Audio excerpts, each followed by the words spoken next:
I'll never forget the way he looked at me that night. Cold, arrogant, like I was nothing. My daughter's fiancé looked me straight in the eye and said, "We only want important people tonight. Important people." As if the years I spent raising her didn't count. As if the sacrifices I made to give her a better life meant nothing. As if a father's love wasn't important enough. That sentence cut me deeper than any knife, because I wasn't just losing respect. I was losing my daughter. I stood there, dressed in my best shirt, holding the small gift I had bought with my savings. People around me stared. Some whispered. I felt like the ground had disappeared beneath my feet. But what he didn't know was that this insult would be his downfall. Because that night I made a vow. If they thought I wasn't important enough, I would make sure they remembered my importance forever. And trust me, they did. Before that night, my life had always been simple and hard. I wasn't born into wealth. I wasn't given opportunities. I had to fight for every single thing I had. When my wife left, my daughter was just a child.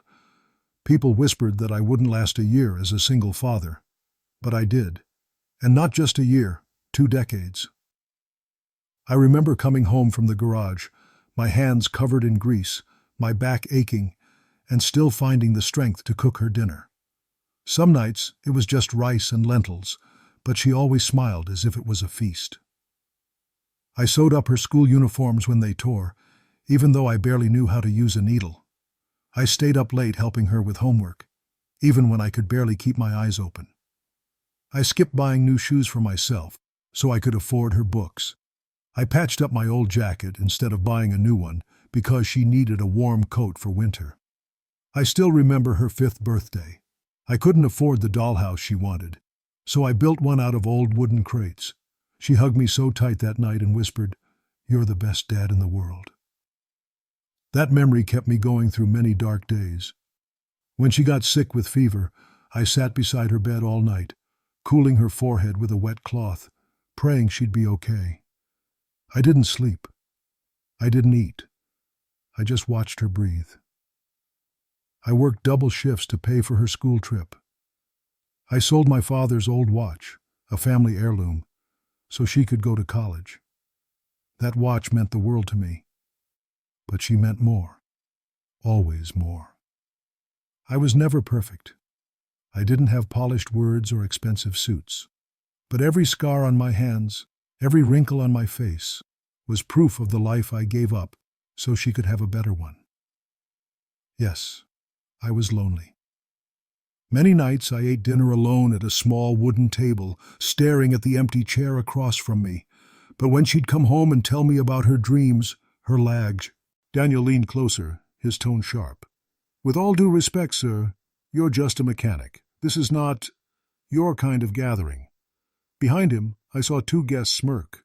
A woman whispered something to her friend, and they both laughed. Heat burned my cheeks. My hands trembled around the small box. I turned to my daughter, desperate. "Sweetheart, say something." She looked at me, then looked away. She didn't defend me. She didn't even meet my eyes. That silence, her silence, stabbed deeper than Daniel's words. I tried again, my voice breaking. "I gave everything for you. I sold my father's watch for your college. I worked nights so you could stand here today." Daniel smirked. "Yes, and we're grateful. But tonight is about moving forward, not looking back. Don't make a scene." A lump rose in my throat. My vision blurred. For a moment I couldn't breathe. I felt small, so small, in that room full of laughter and glitter. Slowly, I turned away. Each step felt heavier than the last. My ears rang with their whispers, their quiet laughter. My daughter didn't follow. She didn't call out to stop me. I walked out into the cold night air, clutching the gift tighter, my heart cracking with every beat. At first it was disbelief. How could she? After everything. Then it was sadness. So deep, it felt like drowning. But sadness turned to anger. A sharp, burning anger that cut through my chest like fire. That night, I realized I wasn't just betrayed by Daniel. I was betrayed by the very daughter I had lived for. And that betrayal would not go unanswered. I sat at the small kitchen table long after midnight, the single lamp throwing a weak pool of light across the room. The velvet box lay open in front of me like a mockery, its necklace glittering with a promise I had planned to give, now a promise broken. My hands were still shaking from the night. My palms smelled faintly of the oil. Villain metal I lived with every day. I pressed my forehead into my hands and let the weight of it all settle. The years, the work, the quiet dinners, the nights I stayed awake listening for her footsteps. At first the ache was physical, a hollowing that made the house feel too big and me too small. I replayed the scene again and again. Daniel's laugh, the whispering guests, my daughter's turned face. Each memory carved deeper into me. I could still feel the sting of those whispered laughs crawling down my spine. My throat closed around a grief so raw it tasted like metal. I swallowed, and the sound was a small, useless thing. But grief has a way of sharpening your mind. As the hours passed, the pain settled and something colder took its place. Anger, slow and precise, began to thread through the sadness. It started at the base of my skull and moved like ice along my spine. I thought about all the little things I had given up. Weekends with friends, a second shirt, the evening off. Because there was always some bill, some need for her. I remembered selling my father's watch and how that decision felt like cutting a piece out of my own history. I remembered building her a dollhouse from crates and how she'd hugged me until I felt her heartbeat against my chest. How could she? I whispered to the empty room. The question hung there, ridiculous and impossible. But the more I looked, the more I realized this wasn't just about one cruel comment. It was a pattern, small erasures over time. An invitation missed that I paid for. A call ignored when I was sick. A birthday dinner canceled because she was busy. Those little slights had piled up like unnoticed cracks. My reflection in the window was an old man with tired eyes. But there was something behind the tiredness now. I closed my fist until my nails bit into my palm and felt the sting. Pain focused me. Pain made the choice simple. I could let it destroy me, let them rewrite my story into a single night of humiliation. Or I could stand and reclaim the dignity they stole. You don't get to erase me, I said aloud, not to anyone, but to the person in the window and the empty chair. Memory after memory rose, not as soft recollections, but as ammunition, proof that my life had weight. I thought of the nights repairing his shoes that he never noticed, of the mornings I woke before dawn to go to work, of the times I stayed silent so she could speak. Each memory hardened into resolve. The grief that had threatened to drown me folded into a strategy in my mind. No more silent suffering, no more bending so others could look taller. If they wanted to write me out, I'd write them into the truth. I pictured Daniel's smug smile, the way he measured people with his eyes. I pictured the hall where they had laughed. My breath slowed. The fire in my chest wasn't blind anymore. It had direction. It had patience. I would not lash out like a madman. That would be cheap and easy. My revenge would be careful, inevitable, and exposed in light. I felt a calmness settle over the anger, a cold discipline that made the decision absolute. Standing up, I pushed the chair back so hard it scraped the floor. It was the sound of a man regaining his footing. I tucked the necklace back into its box and placed it on the shelf, not as a symbol of loss, but as a reminder of why I would not be invisible. I looked toward the door, as if I could already see the path I would take. Quiet steps, patient hands, an end to their arrogance. Enough, I said, each syllable a stone laid across the river of my sorrow. It was not a promise to hurt, only a vow to be seen, to make truth louder than their lies. And in that moment, under the dim kitchen lamp with the city sleeping outside, I swore to myself, softly, fiercely, that they would remember my name. After that night, the rage in me was no longer a roar. It was a hush with teeth, I learned quickly that thunderous anger breaks things be. But careful patience makes people fall apart quietly. So I began to plan, in the slow, stubborn way I'd fixed engines all my life, one bolt at a time. First, I did what any quiet man would do. I listened. I started going to the cafes and small shops Daniel frequented, pretending to be the old, harmless man who liked to watch the world. I learned his habits, the names he used, the places he trusted. Little details matter. They are the hinges of a careful plan. I rang an old number I hadn't used in years, Hassan from the market, who once sold me parts on credit and never forgot a kindness. Hassan had a face for favors and a memory for names. He smiled when I told him, I need to know where a man hides the truth. He didn't ask why. He started watching for me. Next, I fed a few questions into casual conversations. A waiter, a florist, a man who fixed lights, all unaware they were building a map. I visited the municipal office under the guise of paying a bill and watched how Daniel's company name popped up in permits and filings. There were odd transfers, strange addresses. My mechanic's brain began to see patterns in paperwork like oil stains on a bonnet.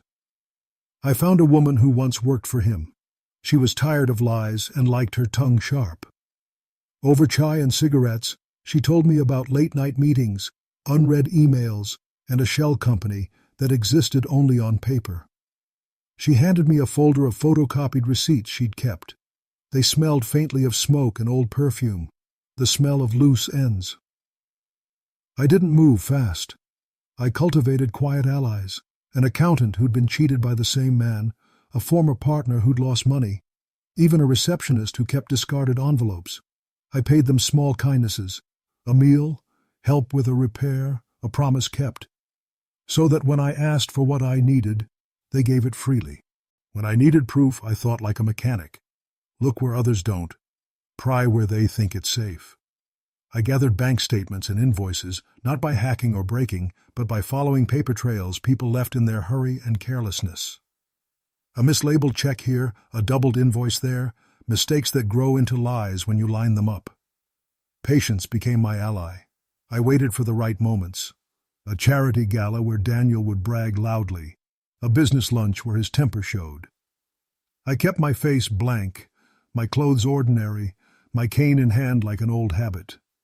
While he flaunted himself, I slid quietly into conversations, letting loose questions that sounded like the idle curiosity of a harmless old man. People answered. People always do. Sometimes I tested him by planting a rumor about a minor business problem and watched the way he moved. Other times I let two of my allies speak privately to his partners. Small seeds of doubt. The cracks began to show.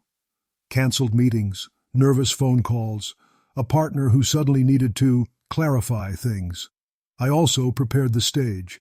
I made copies, bound files, printed timelines. I learned how to present things so they could not be shrugged away as gossip. Paper is a slow, unflashy weapon, but paper with names and dates is very loud in the right room. There were nights I sat up until dawn, cross-checking numbers and dates, replaying a voicemail over and over until a name surfaced. I mailed anonymous notes to the inboxes of people who deserved to know, careful to leave traces that led back to facts, not fury. I wanted the truth to be undeniable, not angry. I kept my plan small in the mouths of others. To my daughter, I remained the quiet, broken man, because nothing collapses a lie faster than when the liar believes you are harmless. She needed to lower her guard so the truth could finally show her face. When I finals, he allowed myself to think of the moment I would act. I imagined a place full of lights and witnesses, a place where pretenses are worn like costumes and can be taken off publicly. But I did not reveal that to anyone. Even my closest ally knew only parts. You don't hand your map to a man who likes to burn other people's bridges. So I built the puzzle slowly, piece by piece, leaving gaps that would make Daniel's panic fill them with his own mistakes. I sharpened my documents, whispered to the right ears, and waited. The plan was not spectacle. It was insertion, a quiet infection of truth into a pretentious evening. What I prepared in those months would not be undone by a sneer. And the last piece, the one I kept wrapped in my pocket like a match. I only looked at once in a while, a cold reminder that patience was carrying me to the only thing that would matter. The moment they all saw him for who he truly was. You may wonder what that last piece is. I'll tell you soon. I walked into that hall like a ghost people thought they knew, quiet, unthreatening, an old man with a cane and a slow smile. But inside my coat was the thing I had sharpened for months: files, phone records, copies of contracts, printed emails, handwriting samples. I carried them like a surgeon carries a scalpel, calm, precise, ready. The ceremony began, and Daniel preened under the lights, all charm and rehearsed jokes. My daughter sat beside him, eyes bright with trust. I felt a stab of pity, then a colder steadiness. I waited for the right moment, the breath between vows, when a room holds still and listens. When the priest paused and asked if anyone objected, I stood. Not with shouting, not with fury, just with a folder held steady. You should have seen the faces: confusion, annoyance, then a ripple of amusement. "He'll make a scene," someone whispered. "Let them think that." I opened the folder up and asked for a projector. They thought it was a dramatic old man's flourish. Daniel smirked. "Really? You're going to ruin this?" he hissed. I smiled and fed the first slide into the machine. The first twist was small and surgical, a ledger showing payments from Daniel's company into an account that had no business purpose. Names they recognized, partners who laughed in the same rooms, were on the line. The murmurs grew. I had prepared handouts. One by one, people stopped smiling and started reading. Daniel tried to intercept, to sweep the folder away with a hand that had never known honest work. "This is slander," he shouted. "Who gave you these?" I simply said, "People you cheated." Then I pressed play on a recording I'd gotten from a shaken receptionist. Voices, arrangements for fake invoices. Daniel's own laugh matched to his handwriting. The room went very, very quiet. That's when the second twist landed. A man from the front row, a partner I'd quietly tipped off, stood up and told the story of a canceled investment and a contract that had never been fulfilled. He pulled his phone and scrolled through bank transfers that matched the ones I'd shown. Faces went pale. Daniel's confident mask started to crack. He lunged for his phone, calling for lawyers, reporters, anyone who could salvage the night. But I'd been patient. I had already sent an anonymous packet to the local news, documents, dates, contact numbers, so when the whispers started, a journalist at the venue asked to see the evidence. They didn't need persuasion. Paper in hand is louder than a man's desperate voice. Daniel attempted a third move, denial, then blame. "It's fabrication. She's been reading things she doesn't understand," he barked at my daughter. For a moment, she looked lost. Then a memory flashed in her eyes. The unpaid supplier, the late-night phone calls when he snapped at her. It wasn't my voice that made her doubt him. It was the collection of small truths I'd gathered like stones. To make sure the deception couldn't be smoothed over, I had one more surprise. The audio of a privy, 8 meeting where Daniel promised a client, duplicated contracts, and then laughed about keeping things off the books. I had the client on record, willing to speak. He stood up, voice shaking, and confirmed everything. That was the final pivot, when the lie didn't have room to breathe. Then came the fallout, fast and absolute. Investors I'd alerted earlier closed their accounts right there. Partners apologized and left, their faces drained. Daniel's phone rang with messages he couldn't answer without incriminating himself further. A lawyer approached, whispering about cease and desist, but the damage had already spread. My daughter's face crumpled into disbelief, then shame. She ran out of the hall, tears hot on her cheeks. I wanted to run after her and hold her, but I let the scene unfold, because sometimes truth needs the whole room as witness. She needed everyone to see what she hadn't been allowed to see before. Daniel tried one last gambit. Blame me for inventing the mess, for humiliating him. "You've ruined everything," he spat. But the room had already decided. People who once inclined their heads to him now turned away. His so-called important people were gone. some left with folding chairs, some with papers marked terminated. Reputation is a currency. He'd spent it on pretense. The final twist was quieter.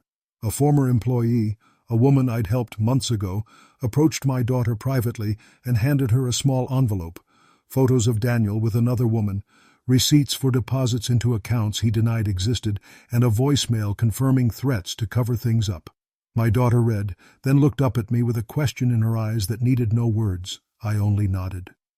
By the time security took Daniel out, angry, pleading, unable to salvage the night, the hall that had once welcomed him now smelled of cold coffee and regret.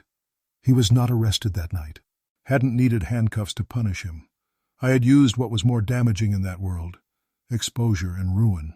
People who mattered to him left, contracts dissolved, the partners who fed his facade pulled back to save themselves. Afterward, there were quiet meetings, apologies, conversations I hadn't expected. Some offered me thanks. Others offered their silence. My daughter came to me later, not full of explanations, but of broken sorrow. "Why didn't you tell me sooner?" she asked. I said, "I tried in little ways. You were busy building a life he promised." She cried, and I held her like I had when she was small, because a father's place is still first responder, even when the call comes from a wound he helped create. When the dust settled, Daniel's name was a cautionary tale. He lost business, prestige, and the future he'd promised. He walked out of that hall smaller than he'd entered, his important people evaporated like mist. I didn't dance on his ruin, I simply stood and watched the scales settle. I'll not pretend it felt like victory in the way movies sell it. There was relief, yes, but it was threaded with the ache of what was lost. My daughter's innocence, the time we could never get back. Still, when people began to treat me with a different kind of respect, nods that weren't pity, I felt the work I had done had weight. They hadn't expected me to plan, to be patient, or to gather evidence like a quiet tax collector of truth. That was my edge. I had taken what they thought trivial, documents, voices, the honesty of witnesses, and turned it into something louder than arrogance. Justice in that room arrived not as thunder, but as a steady, unavoidable light. And when my daughter finally fell into my arms and whispered, "I'm so sorry," I forgave her. Not because I had to, but because I chose to keep the only things that mattered intact: love, dignity, and the knowledge that truth, when given time and care, will out. When the hall emptied and silence returned, I sat alone for a long time, staring at the stage where their vows should have been spoken. My hands trembled, not from fear, not even from triumph, but from the weight of what had just unfolded. Years of sacrifice, months of planning, and in one night, everything shifted. Daniel was ruined. His mask had been ripped away, and the world saw him for what he was. Yet, as I watched the last of the guests leave, I realized something important. Revenge doesn't erase the pain. It doesn't fill the empty chair at dinner. It doesn't return the lost years of trust. But it does bring justice. And sometimes, justice is enough. My daughter came to me later that night. Her face was streaked with tears, her dress wrinkled, her voice small. She asked if I hated her. The truth? I didn't. I hated the blindness she had been led into, the arrogance of a man who thought he could take her from me while treating me as nothing. I held her hand and whispered, "I only ever wanted to protect you." The weeks that followed were quiet. Daniel's name appeared in the papers, not with praise but with disgrace. Lawsuits piled up. His so-called important people turned their backs, unwilling to sink with his ship.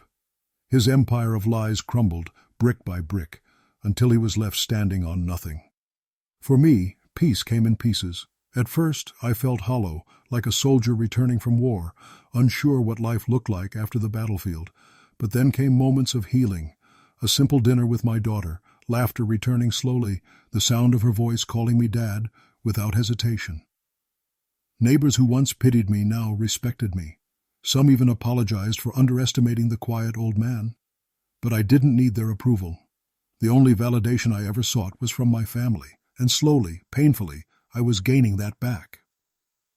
One night, I walked through my home, touching the photographs on the walls, my daughter's SE, cool pictures, the birthdays I had worked double shifts to afford, the old cracked chair I had refused to throw away because she loved to curl up in it as a child.